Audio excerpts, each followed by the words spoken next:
Aujourd'hui, on utilise des matériaux qui sont principalement synthétiques, donc issus du pétrole, et dont la fin de vie n'est pas toujours aussi bien maîtrisée qu'elle devrait l'être. On pointe du doigt le plastique, mais attention, les autres matériaux, que ce soit le verre, que ce soit l'aluminium ou l'acier, sont des matériaux qui nécessitent beaucoup d'énergie également pour leur transformation.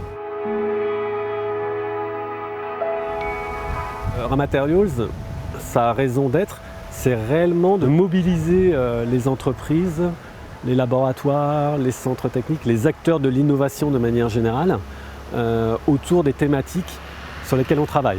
Donc que ça soit l'économie circulaire, la transformation des industriels vers l'industrie 4.0 et tous les enjeux environnementaux et de décarbonation qui sont associés. Les TPE, comme les grands groupes, mais peut-être encore plus les TPE, sont forcément très interdépendants de leur climat. Je suis tombé sur le livre de Sylvain Brozard, La perma-entreprise, qui m'a tout de suite parlé parce que je pratique à mon faible niveau, au niveau du jardin, donc de la permaculture.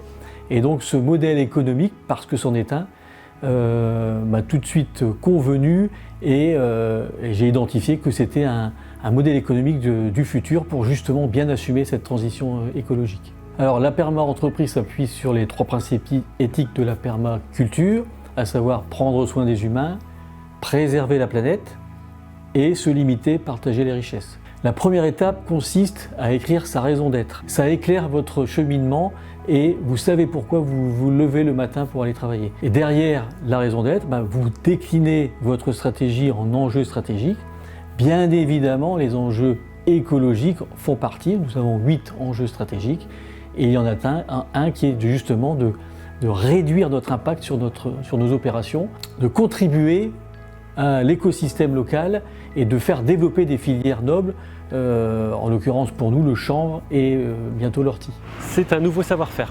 Travailler sur des matières synthétiques et ensuite travailler sur des fibres naturelles, c'est pas du tout la même chose dans les procédés de fabrication. Les matériaux biosourcés, c'est des matériaux vivants. Il faut aussi s'acclimater à ces nouveaux matériaux pour les passer de manière différente sur les lignes de production, par exemple. Donc ça veut dire, ça suppose réintégrer des savoir-faire qu'on a un petit peu perdus au fil du temps.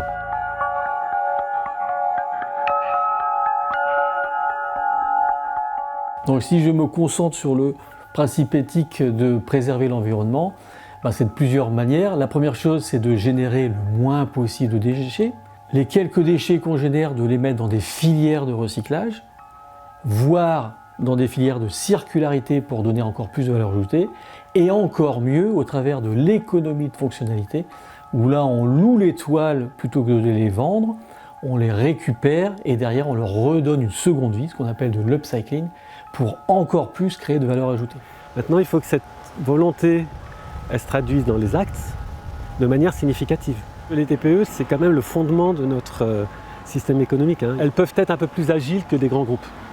On voit Bastien, ils ont des effectifs assez plus réduits.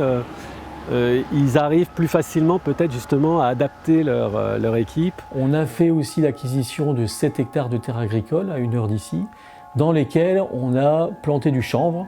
On veut être un acteur de la relocalisation du chanvre. Non seulement le chanvre est positif pour l'environnement, très bonne séquestration, pas d'intrants, mais en plus, en remettant des haies, on va refaire revenir de la biodiversité et donc, quelque part, on apporte un plus à ce qu'on consomme dans la nature et c'est ça le principe de la visée régénérative et de la permaculture et de la perma-entreprise.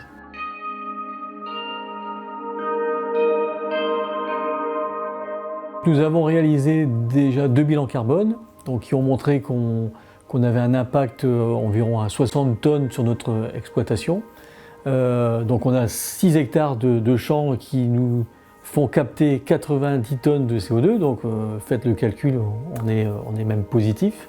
Néanmoins, on travaille pour continuer à baisser notre impact carbone et au travers de notre extension de l'usine, on va encore s'améliorer puisqu'on va avoir une usine plus que passive, voire positive en énergie et donc pour avoir vraiment le minimum d'impact possible. Ce sera une usine qui répond aux enjeux climatiques puisqu'on ne va rien consommer en énergie, mais en plus ce sera une usine robuste qui va pouvoir faire face à tous les aléas. Et grâce au bâtiment qu'on aura, c'est un bâtiment qui va justement pouvoir conjuguer tous ces aléas climatiques. Et le projet d'extension s'inscrit complètement dans la transition écologique. On aura une usine, une perma-usine REV 3 au service de la bioéconomie, donc des sujets impactants de notre région.